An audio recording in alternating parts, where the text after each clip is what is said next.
Olá, pessoal, tudo bem? No Conexão Legislativa de hoje, nós vamos falar sobre a pandemia aí do coronavírus e também sobre o trabalho do deputado Rodrigo Gambale, do PSL. Seja muito bem-vindo, deputado. Muito obrigado pela oportunidade. Quero mandar um alô para todos do Conexão Legislativa. É um prazer estar participando com vocês. O prazer é nosso, deputado. Deputado, como é que está a situação do senhor, né, nessa época de pandemia? Como é que o senhor está vivenciando essa questão da pandemia, esse isolamento? Como é que estão os trabalhos legislativos? A gente sabe que está sendo feito, as sessões estão sendo feitas online e tal. Como é que o senhor avalia esse momento aí que o senhor está passando? Luciano, é muito importante que a Assembleia Legislativa e principalmente os líderes políticos não parem em um momento tão crítico como esse, né?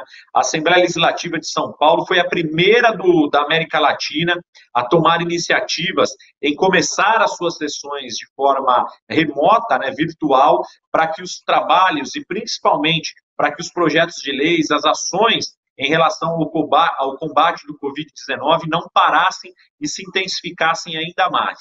Então, é de extrema importância esse trabalho que a LESP vem fazendo no momento de pandemia, mas a gente tem lutado bastante, mesmo nesse mês de junho, vivenciando os picos altíssimos de contaminação e até no número de mortes, mas a gente acredita que com esse trabalho, com essa união, nós conseguimos amenizar o sofrimento de todos aqueles que estão sendo acometidos de forma sanitária, da saúde ou economicamente pelo coronavírus.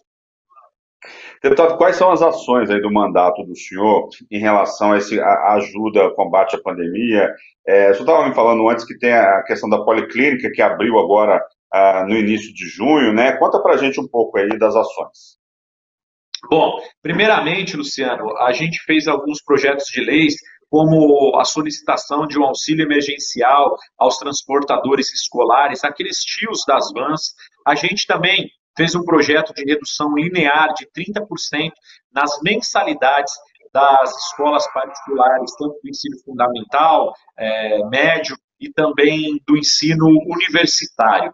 A gente tem trabalhado muito para que isso seja aprovado, mas sabemos as dificuldades e os problemas que a gente encontra no seu percurso. Mas eu ainda acredito muito que nós teremos e obteremos êxito nessa missão. E no dia 15 de junho, houve uma notícia muito importante para nós do nosso mandato.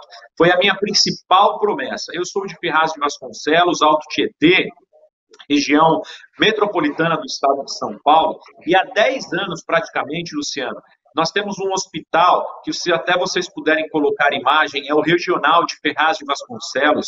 Ele estava inativo na sua pediatria há 10 anos praticamente, e sua psiquiatria também. Então era algo que a população da região do Alto Tietê, mais de 2 milhões de moradores, clamavam por esse retorno. Como pode um hospital que entregou a sua obra praticamente nova, aí há 12, 13 anos atrás, não ter médico pediatra? É impressionante. E a ala pediátrica, a pediatria, 100% fechada. No dia 15, depois de 10 anos, no dia 15 de junho, às 7 horas da manhã, inaugurou a pediatria de Ferraz de Vasconcelos. E às 8 horas e 35 minutos, a primeira criança, depois de 10 anos, foi atendida no hospital regional. Eu me emocionei muito. Estive com o antigo diretor, Dr. Luiz Antônio do Nascimento, o diretor atual do hospital regional, Dr. Roberto Cameu, e foi uma felicidade ímpar, uma alegria total que preenche o nosso peito, é um nó da garganta que estava muito apertado. A gente entregou pela primeira vez que eu vejo uma obra de um governo ser entregue antes do prometido. A programação da obra de quase 8 milhões de investimentos era para ser entregue em dezembro, foi entregue no dia 15 de junho. Então é uma satisfação, é uma luta. Parabéns, governo do estado, governadora, Secretaria de Saúde, que apoiou muito, mas é uma realidade que nesse mês nós vivenciamos inacreditável. Eu não pensava que teríamos resultados tão positivos em tão pouco tempo. E essa ala pediátrica ela é muito importante porque ela compreende a UTI pediátrica com 10 leitos, que já era para ter sido, que já foi inaugurada, aliás, em janeiro, no início do ano.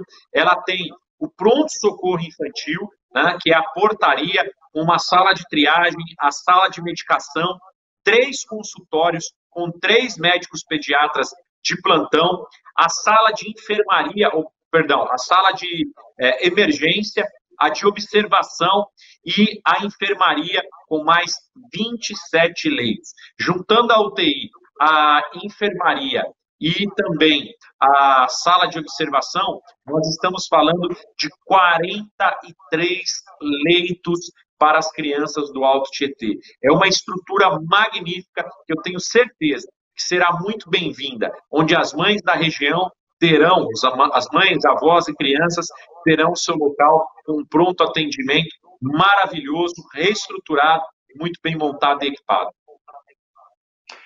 E vai atender também as crianças nessa época de Covid também? Eu falo assim, tratamento de Covid para crianças vai ter também, ou é especializado em outras questões, em outras doenças?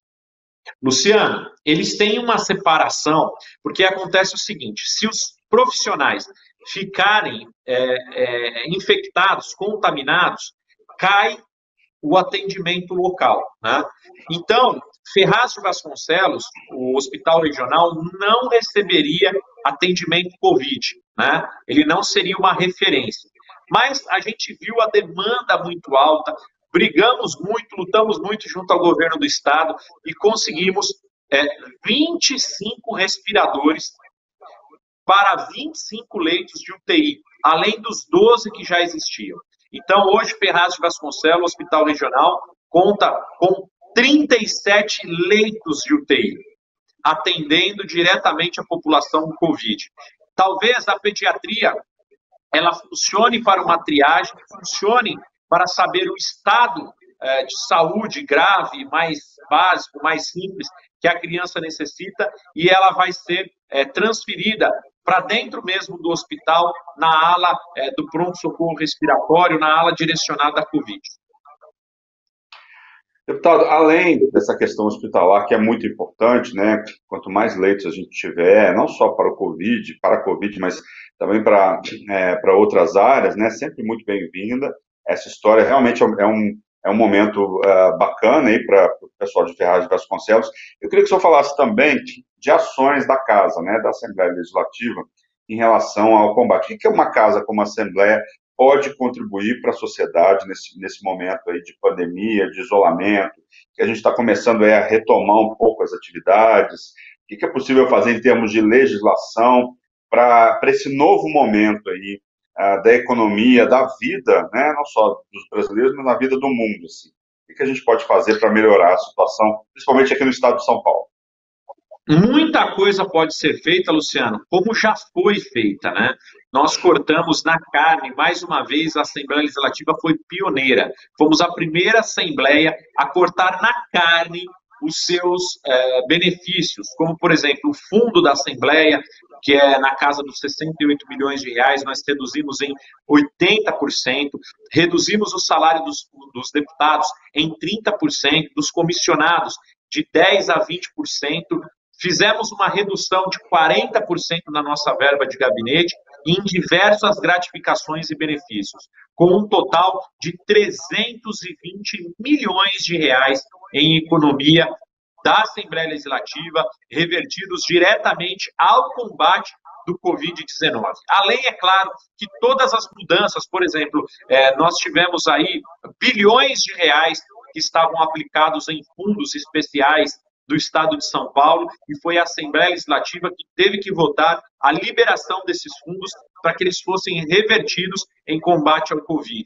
E também diversas ações importantíssimas que o governo tem, como o remanejamento de recursos de uma secretaria para outra relacionada ao Covid, tudo passa pela Assembleia. A Assembleia tem uma importância gigantesca e nós estamos fazendo tudo aquilo que podemos para amenizar o sofrimento dessa população que já é tão sofrida e para que a gente tenha, de forma mais rápida possível, a retomada da nossa economia, mesmo sabendo que hoje a prioridade é a sobrevivência e a saúde.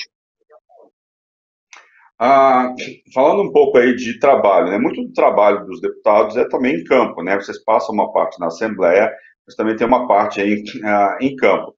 Esse trabalho, nessa época de pandemia, ele teve que ser diminuído, normalmente porque, enfim, né, questão de convivência, de contato mesmo, evitar contaminação. Como é que está sendo feito esse trabalho agora com as bases, para ouvir as comunidades? Como é que vocês estão trabalhando essa questão? Luciano, por incrível que pareça, para mim o trabalho aumentou, porque nesse processo de inauguração, reabertura da pediatria, por exemplo, eu estive muito presente no hospital, houveram trocas dos diretores, equipe que foi mudada, sempre eles me acionaram muito para estar trabalhando em relação a isso, eu tive sempre muito presente, eu fiz a doação, eu reverti 100% dos meus rendimentos, dos meus salários em compra de cestas básicas, diversos dos nossos assessores reverteram parte de seus salários também para compra de cestas básicas. Alguns comércios, supermercados, eles fizeram a doação de cestas ao ver esse trabalho que nós estamos fazendo. Participamos de um trabalho coletivo de lives com artistas locais de Ferraz de Vasconcelos, do Alto Tietê, e conseguimos angariar aí mais de 10 toneladas de alimentos em 2 semanas. Eu tive mais de 2.000 cestas básicas que consegui comprar nesses últimos meses através dessas doações, dessas contribuições, da doação do meu salário. Então, a gente fez muita coisa mesmo. Fizemos uma parceria com uma rede de farmácias para fazer a pulverização da cidade de Itaquaquecetuba, de Ferraz de Vasconcelos, para ajudar no combate ao Covid. Então, estou para te dizer, Luciano, que, olha, eu trabalhei mais no período de Covid do que no período legislativo. Apesar que a gente sabe do nosso trabalho e quanto a gente trabalha. Fui entregar ambulância em Boituva, fizemos entregas de emendas parlamentares em Serquilho, Ferraz de Vasconcelos, Poá. Então, a gente tem trabalhado e mostrado a efetividade do nosso mandato, não só na saúde, mas como em todas as áreas que nós atuamos. Deputado, uma questão importante agora é a economia também, né? Quer dizer, primeiro a gente tem que pensar nas vidas das pessoas, claro, igual o senhor falou, mas depois, num segundo momento, a gente vai ter a retomada da economia. A gente sabe que a quantidade de brasileiros, né, principalmente aqui no estado de São Paulo, que é o motor da economia nacional, tem aí 45 milhões de pessoas em todo o estado, muita gente vai, infelizmente, tá perdendo emprego durante essa pandemia, né? O que é possível fazer para retomar essa questão da economia, para retomar emprego de uma maneira geral? É possível fazer em termos de legislação para melhorar essa situação? Diversos incentivos estão sendo dados, viu, Luciano? Nós trabalhamos muito focados, principalmente no combate na área da saúde, no combate ao Covid, e agora eu acredito que com essa retomada do comércio, né, a retomada gradativa, gradual, através das fases que foram impostas pelo governo do Estado, automaticamente essas pessoas vão voltando a ser empregadas, algumas que estão sem trabalho, eu espero que volte a retomada da economia para que volte a fomentar novas contratações, mas a gente sabe de toda a dificuldade que agora a gente entra numa nova luta, ainda a luta com o Covid, que nós temos números muito alarmantes, mas nós vamos ter uma briga muito grande também na retomada da economia, e o Estado será muito importante em solucionar problemas como esse e ajudar na solução de tais problemas. Então, a gente vai trabalhar muito focado, ouvindo a população, entendendo os comerciantes, os industriários, os empresários, para saber tudo aquilo que se encaixa e que é pertinente ao Estado em poder ajudar e colaborar. Como é que o senhor viu aí essa mudança aí nas sessões, para sessões virtuais? Está sendo positiva essa experiência? Como é que está sendo essa experiência para o senhor? Logo quando as sessões foram ser encerradas presencialmente, o próprio presidente da casa, ele já disse e reiterou diversas vezes que ele ainda via com ressalvas essas transmissões pela internet, por ser um pouco mais conservador. Mas nós acabamos tomando a frente, a dianteira, as sessões estão sendo muito bem organizadas, quem tem acompanhado pela própria TV Alesp, a Rede Alesp, tem visto da organização, o sistema utilizado pela Assembleia Legislativa é algo inovador e algo muito produtivo. Desde o dia 1º de junho, foram retomadas também as comissões, em breve a gente espera que tenha uma retomada nas CPIs, e eu acabei comentando sobre o estágio de aprovação também, quando você perguntou da importância da Alesp, nós estamos em andamento em um projeto chamado Covid-19. Esse projeto ele é um aglomerado de ideias de todos os deputados de bancadas, onde essas ideias foram unidas em um só projeto para aprovação dele, com resultados importantíssimos para a população do estado de São Paulo em auxílio e combate ao coronavírus, o Covid-19. Então, a Assembleia tem trabalhado de forma incansável, e esse tipo de ação, essas ações de sessões remotas têm ajudado muito para reduzir a contaminação. Não só, Luciano, porque quando a gente fala assim, só os deputados que não estão indo na sessão. Quando os deputados estão na Assembleia, é natural que cada gabinete tenha aí 6, 7, 8, 10 assessores presenciais. Então, se a gente for multiplicar isso por 94, fora a própria hierarquia, fora os próprios comissionados, concursados da casa, nós passamos presencialmente lá tranquilamente de 1.500 a 2.000 pessoas na Assembleia Legislativa. Então, o risco de contaminação é muito grande. Não são somente os deputados, mas a gente tem que pensar como um todo, com a saúde de todos os funcionários que lá estão, o pessoal da limpeza, da manutenção, você como tem participação direta, sabe bem como fica cheia aquela casa em momento quando ela está 100% nativa. Tem previsão, está muito cedo ainda para falar em volta, né, as atividades presenciais, né, deputado? Até porque, Luciano, com essa facilidade, essa praticidade do sistema remoto, virtual que nós estamos utilizando, eu creio que os serviços, os trabalhos podem ser retomados através do home office, até mesmo para incentivar que tudo tem funcionado com normalidade. Hoje eu tive um projeto dentro da área interescolar, da cultura, que foi aprovado na comissão aí de educação por 8 votos a 1. Então, já estou muito feliz que eu tenho visto a tramitação de projetos de leis que temos na Assembleia sendo aprovados aí quase por unanimidade. Falando um pouco aí dessa questão das sessões virtuais, assim, só acredita que elas vão continuar? Lógico que a gente, com a retomada das atividades, mais acho que para o segundo semestre, já estamos no segundo semestre, na verdade, né, mais para o final do ano, só acredita que essa questão da sessão virtual, independente de pandemia, no ano que vem, por exemplo, é possível em alguns momentos a gente ter sessões virtuais, mesmo depois da quarentena, mesmo depois do isolamento? Eu acredito que sim, até em situações emergenciais, o programa se mostrou muito útil, tirando a parte da votação, porque quando a gente vai votar lá na casa, a gente usa o terminal de votação, tirando essa situação da praticidade na hora de votar, né, a gente entende que é a única coisa que demora um pouquinho mais. Por quê? Porque quando vai fazer a votação pelo sistema, o deputado precisa aparecer o seu rosto, né, a sua imagem, e ele falar o voto. Então, não dá para fazer de forma digital e de forma mais rápida, tá? Então, a gente precisa passar por esse trâmite. E aí ele acaba sendo um pouquinho mais demorado. Agora, no período de discussões, no período de encaminhamentos, aí é 100% igual o da sessão, eu não vejo nenhum problema, a conexão de internet com todos tem funcionado de forma excelente, praticamente impecável, eu tenho visto que tem funcionado muito bem.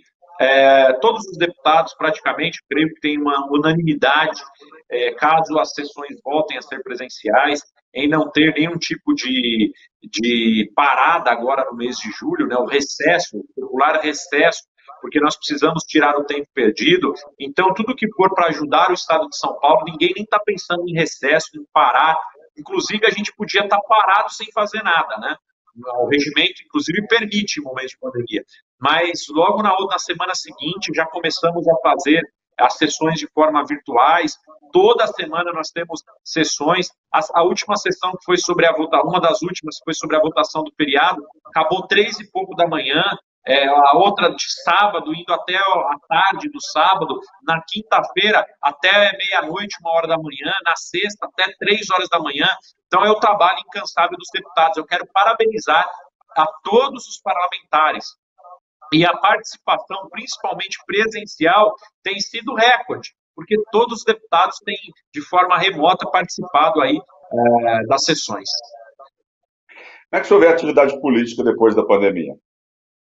Eu tenho visto que tem sido muito importante, até vamos falar de executivo, muitos prefeitos que estavam mal na avaliação popular conseguiram ficar bem, outros que estavam bem diminuíram o seu rendimento, alguns que já estavam bem ficaram melhor ainda, até porque, Luciano, são na hora, bem na hora da crise que você vê e forja os verdadeiros líderes, né?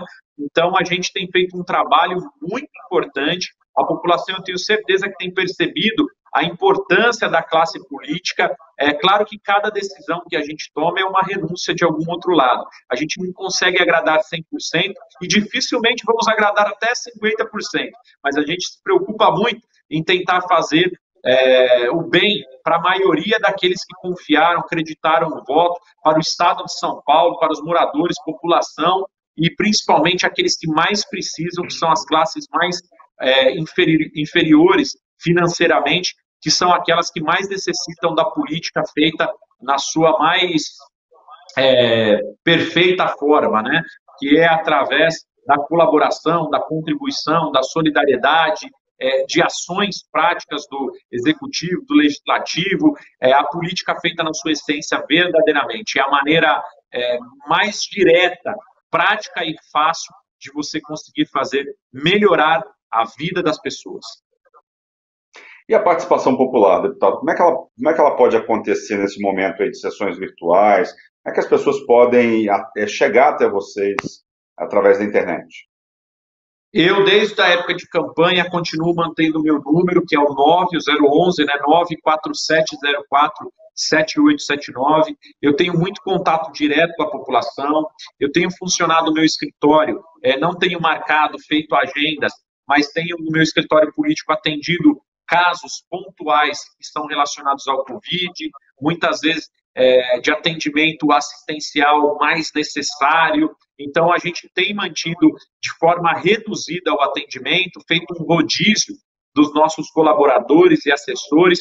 Não fechei as portas em nenhum momento, porque a gente sabe que em momento de pandemia, o que nós mais precisamos, principalmente as autoridades, é dar informação para a população, é explicar. Nós conseguimos uma doação de mais de 100 mil máscaras, onde nós distribuímos na região do Alto Tietê, em filas de lotéricas, bancos, filas do Bom Prato, população mais carente em favelas, em áreas de risco. Nós distribuímos mais de 100 mil máscaras, distribuímos um total aí de mais de 4, 5 mil cestas básicas no período de 3 meses.